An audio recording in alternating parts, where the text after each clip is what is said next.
Now come to a topic called the last topic of this chapter, kingdom Plantae का last topic अपन पढ़ रहे हैं। सबसे पहले अपने क्लासिफाई किए प्लांट्स को क्रिप्टोगैम्स और फेनोरगैम्स में। क्रिप्टोगैम्स में अपने अलगी डिस्कस किए, अपन ने ब्रायोफाइट डिस्कस किए लाइफ साइकिल, अपन ने टेरिडोफाइट डिस्कस किए और फेनोरगैम्स में अपन ने जिम्नोस्पर्म और एंजियोस्पर्म्स को डिस्कस किए। तो उसके डिस्ट्रीब्यूटिंग फीचर्स भी अपने डिस्कस किए। Now come to last topic of this chapter called alternation of generation.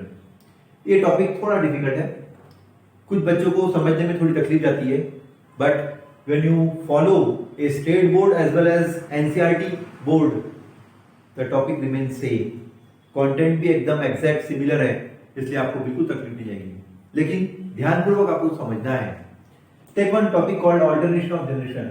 Here you will observe, when you observe the life cycle of any plant, कोई भी प्लांट की लाइफ साइकिल अगर आप देखोगे तो प्लांट अपनी लाइफ साइकिल एक diploid body के रूप में और एक हैप्लॉयड बॉडी के रूप में कंप्लीट करता है। Whenever you observe the plant belonging to algae, bryophytes, pteridophytes, gymnosperms and angiosperms, each and every green plants complete its life cycle in 2 generation। और दोनों जनरेशन को कंप्लीट करने के लिए वो मियोसिस को भी फॉलो करवाता है जिससे सेक्सुअल रिप्रोडक्शन होगा, और एसेक्सुअल रिप्रोडक्शन को भी फॉलो करवाता है जिसमें माइटोसिस होगा। तो इस प्रकार माइटोटिक डिवीजन और मियोटिक डिवीजन के थ्रू एक डिप्लॉयड बॉडी और एक हैप्लॉयड बॉडी को फॉर्म करवाता है। और वो डिप्लॉयड बॉडी जो फॉर्म होती है, you call that diploid body as sporophytic generation. उस डिप्लॉयड बॉडी को बोला जाता है स्पोरोफिटिक जनरेशन, और हैप्लॉयड बॉडी को बोला जाता है gametophytic generation. 2 type of generations are observed, one is called sporophytic generation and one is called gametophytic generation। gametophytic generation is always haploid and sporophytic generation is always diploid। Sporophytic generation is that generation in which there is formation of spores, which is a asexual reproductive body। जो क्या है? asexual reproductive body है। उसी प्रकार gametophytic generation is that generation in which there is formation of gametes, which are sex cells। जो क्या है? gametes है जो sex cells है, जो मेल गमीट और फीमेल गमीट के रूप में, स्पर्म के रूप में, एग के रूप में फॉर्म होता है। इस प्रकार दोनों generation alternate one after the other अगर होती है, कोई प्लांट में लाइफ साइकिल कंप्लीट होती है, तो उस जनरेशन को बोला जाता है alternation of generation. And this alternation of generation is observed in different types of plant, starting from algae, fungi, some animals और different types of land plants. अगर किसी में भी अगर स्टडी किया जाए तो ये अल्टरनेशन ऑफ जनरेशन जो है, it is of 3 major type. कितने टाइप की रहती है? 3 मेजर टाइप के अल्टरनेशन ऑफ जनरेशन पाई गई है। 3 major types of alternation of generations are observed in life cycle of plant body। You call one generation as diplontic, you call one generation as diplontic type of generation, you call one generation as haplontic type of generation, and you call one generation as haplodiplontic type of generation। haplodiplontic type of generation. इस प्रकार कितने type के generation आपको observe करने को मिलेंगे कोई भी ऑर्गेनिज्म में, कोई भी लिविंग ऑर्गेनिज्म में आपको 3 टाइप की जनरेशन जो है ऑल्टरनेट देखने को मिलेगी। One is called as diplontic, one is called haplontic and one is called haplodiplontic. These 3 characteristic features are there। Now when you observe a life cycle of any plant, take one example, if you have completed a life cycle of pteridophytes, अगर अपन एक life cycle complete करते हैं pteridophytes की, suppose this is a pteridophytic plant body and that pteridophyte is called as fern plant, और pteridophyte plant को अपन ने क्या नाम दिए? fern plant। ठीक है? This fern plant produces a sporophyte। ये फर्न प्लांट जो है नेचर में एक स्पोरोफिटिक प्लांट बनाता है। You call that plant as sporophyte। Sporophyte plants are those plants in which leaflets are available, in which plant get distinguished into root, stem and leaf, out of which the leaflets are beneficial because these leaflets produces spore। That's why these spore producing leaflets are now called as sporophyll। इसलिए spore producing leaflet को क्या नाम दिया जाता है? sporophyll। sporophyll form हो गया। When you observe this leaflet on lower surface, a reproductive unit will develop and you call that reproductive unit as sorae। Lower part में एक रिप्रोडक्टिव यूनिट डेवलप हो गया है, रेडिश ब्राउनिश कलर का kidney shape का structure develop हो गया है, और किडनी शेप के स्ट्रक्चर को अपन ने क्या बोले? सोराय बोले। Now this sori divides and redivides to form large number of sporangia.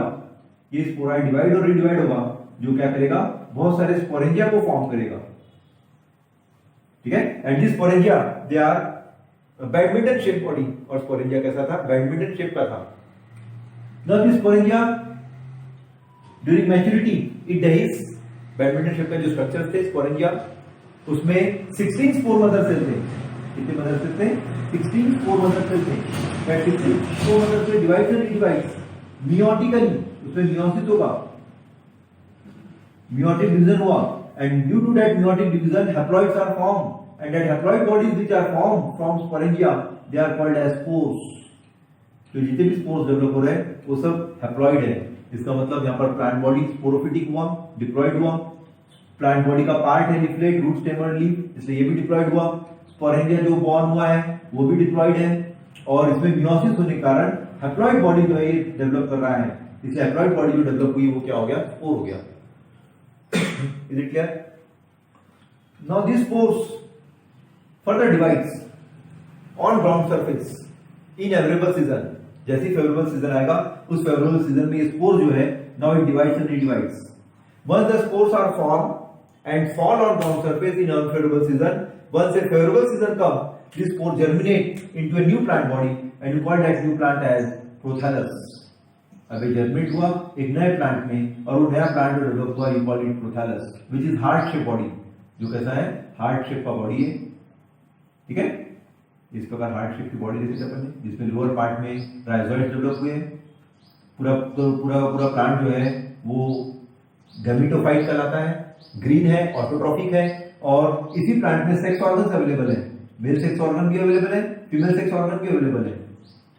That's why when you observe prothallus plant, it prepare two sex organs so that the plant become monoecious। ये plant जो है prothallus जो है monoecious nature का है, because it bear male sex organ as well as female sex organ, क्योंकि ऐसा plant है जो दोनों सेक्स ऑर्गन जो है एक ही प्लांट में डेवलप हो रहे हैं। That's why you call that plant as monoecious, in which the antheridia is a male sex organ.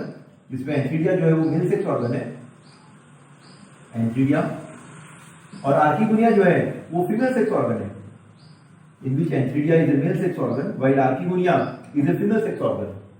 The duty of antheridia during maturity releases male gametes and that male gametes are motile and that motile male gametes are now called as antherozoids. उस motile male gametes को क्या नाम दिया गया है, antherozoids. But inside archegonia a non motile egg is there. Archegonia के अंदर में एक नॉन मोटाइल एग है। Now this haploid body, haploid egg and haploid male gamete they fuse together। That fusion is described as fertilization। उस fusion को क्या बोला जाएगा, fertilization। Due to fertilization a diploid body is formed। haploid haploid fusion हुआ जिससे diploid body बन गई। This diploid body is called as zygote। इस diploid body को क्या बोला जाएगा, zygote बोला जाएगा, जो कहाँ होगा, आर्किगोनिया के अंदर में zygote फॉर्म होगा। And through this archigonia a new plant starts developing and you call that new plant again एक स्पोरोफिटिक बॉडी, और नया प्लांट जो बनेगा फिर से एक स्पोरोफिटिक बॉडी जो है डेवलप होगी। तो इस प्रकार देखिए, जहां से अपन ने प्लांट की शुरुआत किए थे, जिसमें प्लांट सॉइल सरफेस पे ग्रो हुआ था, मॉइस्ट और शेड लविंग प्लांट था, ठीक है। वर्सुलर सबसे फर्स्ट लैंड प्लांट है ये, जिसमें रूट, स्टेम और लीफ डेवलप हुई थी। रूट, स्टेम और लीफ डेवलप होने के कारण ये जो जनरेशन है, diploid generation, this diploid generation is called as, this is diploid generation which now starts developing by haploid generation. जो कैसे हो रही है, हैप्लॉइड जनरेशन से हो रही है।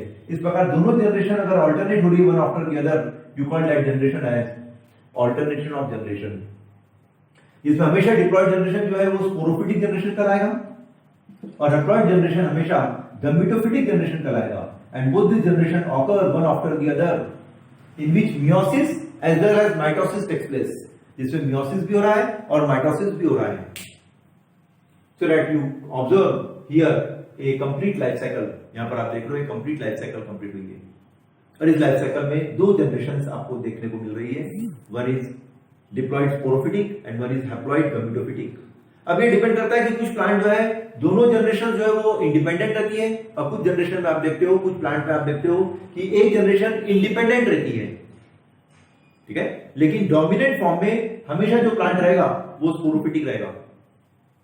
डोमिनेंट फॉर्म जो है हमेशा जो परसिस्टेंट रहेगा वो प्लांट जो है जनरली स्पोरोफिटिक है, और गमीटोफिटिक जनरली कुछ प्लांट्स में, ब्रायोफाइट्स में, जैसे अलगी में, जैसे आप देखोगे वहां पर वो डिपेंडेंट रहता है। तो here it's complete the life cycle. Same कहानी आप साइकस में भी देखोगे, जिम्नोस्पर्म में भी देखोगे। जिम्नोस्पर्म में आपने देखोगे here we called it gymnosperm plant, और जिम्नोस्पर्म प्लांट जो है आपको मालूम है रूट, स्टेम और लीफ रहता है। रूट जो है डायमॉर्फिक है, लीफ जो है डायमॉर्फिक है, लेकिन प्लांट क्या है वहां पर डायोशियस है। अवर प्लांट जो है डायोशियस है, दो सेपरेट प्लांट रहेंगे। One plant you called male plant and one plant you called female plant. Male plant में मेल सेक्स ऑर्गन डेवलप होता है, which you called male cone, जो कैसे बना हुआ है, जिसको मेल स्ट्रोगुलस बोला गया है, और वो मेल स्ट्रोगुलस प्रिपेयर हुआ है लार्ज नंबर ऑफ माइक्रोस्पोरोफिल से, और वो माइक्रोस्पोरोफिल नेचुरली पोलन ग्रेन्स बनाएगा, माइक्रोस्पोर बनाएगा जो विंड के थ्रू ट्रैवल करेगा, और फीमेल सेक्स ऑर्गन जिसको मेगास्पोरोफिल बोला गया था उसके ऊपर सेटल होगा। मेगास्पोरोफिल के भी कौन से पार्ट के ऊपर सेटल होगा, ओव्यूल के ऊपर सेटल होगा, so that A pollination process get complete. यहां पर जो पॉलिनेशन हुआ है साइकस में, जिम्नोस्पर्म में, वो डायरेक्ट पॉलिनेशन है, क्योंकि पोलन ग्रेन स्टिग्मा के ऊपर सेटल नहीं होता, क्योंकि फीमेल सेक्स ऑर्गन में स्टिग्मा मिसिंग है, स्टाइल मिसिंग है, ओवरी मिसिंग है, डायरेक्ट ओव्यूल है। दैट्स व्हाई जिम्नोस्पर्म्स को अपन ने नाम दिए थे naked seeds. Gymnosperms are generally called as naked seed plant, क्योंकि उसमें ओवरी नहीं है, उसमें फ्रूट नहीं है। ठीक है, इसका मतलब ओव्यूल में जैसे ही पोलन ग्रेन सेटल हुआ, पोलन ग्रेन की जवाबदारी रहेगी कि पोलन ट्यूब बनाएगा। सी न्यूक्लियाई स्ट्रक्चर में सेटल होता है, सी न्यूक्लियाई में सेटल होने के बाद वो पोलन ट्यूब बनाएगा। पोलन ट्यूब के अंदर में दो मेल गमीट्स रहेंगे, और दो मेल गमीट जो है लार्जर इन साइज है, और वो ट्रैवल हो रहे हैं ट्यूब के द्वारा, और फाइनली वो आर्किगोनिया के अंदर में, ओव्यूल के अंदर में जाके बर्स्ट हो जाएंगे। And you call that process as siphonogamy. उस समय उस प्रोसेस को क्या बोला जाएगा, siphonogamy. And ultimately that pollen grain prepare male gametes, and inside archegonia egg is there, so that there is a fusion again regarding male gamete and female gamete। Male gamete और female gamete का वहां पर भी fusion होगा। उस fusion को फिर से फर्टिलाइजेशन बोला जाएगा, उस फ्यूजन को फिर से क्या नाम दिया जाएगा, फर्टिलाइजेशन। एंड फर्टिलाइजेशन हुआ, इसका मतलब वहां पर जायगोट बनेगा, जायगोट डिवाइड और रिडिवाइड होकर सीड बनेगा, और जैसे ही सीड को ग्रो करोगे you get again a gymnospermic plant. वहां पर आपको फिर से एक जिम्नोस्पर्मिक प्लांट जो है अवेलेबल होगा। इस प्रकार कोई भी प्लांट की आप लाइफ साइकिल देखोगे, whenever you observe any plant, always you get this phenomena। अब डिप्लॉन्टिक लाइफ साइकिल क्या है? डिप्लॉन्टिक लाइफ साइकिल एक ऐसा life cycle, diplontic life cycle एक ऐसा लाइफ साइकिल जिसमें माइटोटिक डिवीजन होता है डिप्लॉइड सेल में। Diplontic life cycle is that life cycle in which the mitotic division occur only in diploid cell. इसका मतलब सिर्फ 2n नंबर ऑफ क्रोमोसोम में ही ये प्रोसेस जो है हो पाएगी। डिप्लॉन्टिक लाइफ साइकिल जो है सिर्फ 2n नंबर ऑफ क्रोमोसोम जिसमें है, डिप्लॉइड सेल जिसमें है, उसी में ये डिप्लॉन्टिक लाइफ साइकिल होगी। यहां पर गमीट फॉर्म होंगे मियोसिस के द्वारा। Here the gametes are form during meiosis, और गमीट जो फॉर्म होंगे वो हमेशा हैप्लॉइड रहेंगे। गमीट जो फॉर्म होंगे वो हमेशा हैप्लॉइड रहेंगे। जायगोट बनाएगा, male gamete female gamete fuse होकर जायगोट बनेगा, but that zygote again divides mitotically. लेकिन जायगोट जो है डिवाइड होगा mitotically, and it is best observed in different types of animal. अलग अलग एनिमल्स में डिप्लॉन्टिक लाइफ साइकिल जो है पाई जाती है। Now when you observe the haplontic life cycle, haplontic life cycle is that life cycle here a mitosis occur only in haploid cell. Mitosis कहां होगा, सिर्फ हैप्लॉइड सेल में माइटोसिस होगा। इसलिए प्रोसेस को, फिनोमिना को क्या नाम दिया गया है, haplontic life cycle, because in haplontic life cycle the mitosis occur only in haploid cells, which results in the formation of single cell, जिसके कारण नया जो जनरेशन बनेगा वो सिंगल सेल का रहेगा। सिंगल सेल का रहेगा मींस सिर्फ n नंबर ऑफ क्रोमोसोम ही रहेंगे। नया जनरेशन जो बनेगा वो हैप्लॉइड ही रहेगा। ठीक है, एंड दिस प्रोड्यूसेस गमीट्स। अब वो जो हैप्लॉइड सेल बना है, वो हैप्लॉइड सेल की जवाबदारी रहेगी, वो गमीट्स बनाएगा। गमीट जो बनेंगे वो माइटोसिस प्रोसेस के द्वारा बनेंगे। अभी तक आपने देखे गमीट जो बनता था वो मियोसिस प्रोसेस के द्वारा बनता था, मियोटिक डिवीजन होता था, लेकिन यहां जो गमीट बना है वो माइटोटिक प्रोसेस से बना है। अब नेचुरली फिर से गमीट बन गए, इसका मतलब male gamete female gamete fuse होकर जायगोट बनेगा। जायगोट बन रहा है, वो नेचुरली फर्टिलाइजेशन में चेंज हो जाएगा, और फर्टिलाइजेशन में चेंज होने के बाद again this cell is the only diploid cell. Zygote जो बना है वही एक सिंगल सेल है जो डिप्लॉइड नेचर का है, which completes the entire life cycle. जो पूरी प्लांट की क्या करेगा, लाइफ साइकिल कंप्लीट करेगा। That alternation of generation is called as haplontic type of alternation of generation. Last है haplodiplontic life cycle. As per name haplodiplontic, Haplodiploidic life cycle is that life cycle which is generally observed in land plants and algae. Soil surface के ऊपर जो plant grow होते हैं उनमें आपको generally available मिलेगा, जिसमें प्लांट वेल डिस्टिंग्विश हो जाएगा रूट में, स्टेम में, लीव्स में. ठीक है. Here the mitosis occur in both haploid as well as diploid cell. Haplodiploidic life cycle एक ऐसी लाइफ साइकिल जिसमें माइटोसिस आपको हैप्लॉइड सेल में भी मिलेगा, डिप्लॉइड सेल में भी मिलेगा. ठीक है.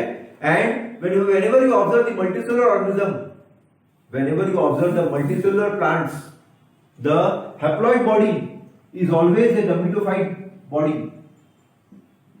हैप्लॉइड बॉडी जो है वो हमेशा गैमेटोफिटिक बॉडी कहलाएगी और डिप्लॉइड बॉडी जो है हमेशा स्पोरोफिटिक बॉडी कहलाएगी. Diploid body is always sporophytic in nature, while haploid body is always gametophytic in nature. ठीक है. मल्टीसेलुलर बॉडी फॉर्म हुई, मल्टीसेलुलर बॉडी हैप्लॉइड भी है और मल्टीसेलुलर बॉडी डिप्लॉइड भी है. मल्टीसेलुलर बॉडी अगर हैप्लॉइड है तो गैमेटोफिटिक बॉडी कहलाएगी, जो गैमेट बनाएगी, सेक्स सेल्स बनाएगी, सेक्स ऑर्गन्स बनाएगी. और जो डिप्लॉइड बॉडी वो भी मल्टीसेलुलर है, जो स्पोरोफिटिक बॉडी कहलाती है. और स्पोरोफिटिक बॉडी हमेशा स्पोर प्रोड्यूस करने में काम करेगी, जिससे एसेक्सुअल रिप्रोडक्शन होगा. इसका मतलब जो बॉडी गैमेटोफिटिक है, it is helpful to complete sexual reproduction, while the sporophytic body helpful for asexual type of reproduction, जिससे स्पोर फॉर्मेशन चालू होगा, so that a spore formation takes place. Here we have completed a complete chapter of kingdom planting, a very important chapter for competitive exams. इसी साल का 2020 का NEET का paper देखिए, उसमें 4 क्वेश्चन पूछे गए इस चैप्टर से. Is it clear? Now read the whole content from book, both from NCERT as well as from state.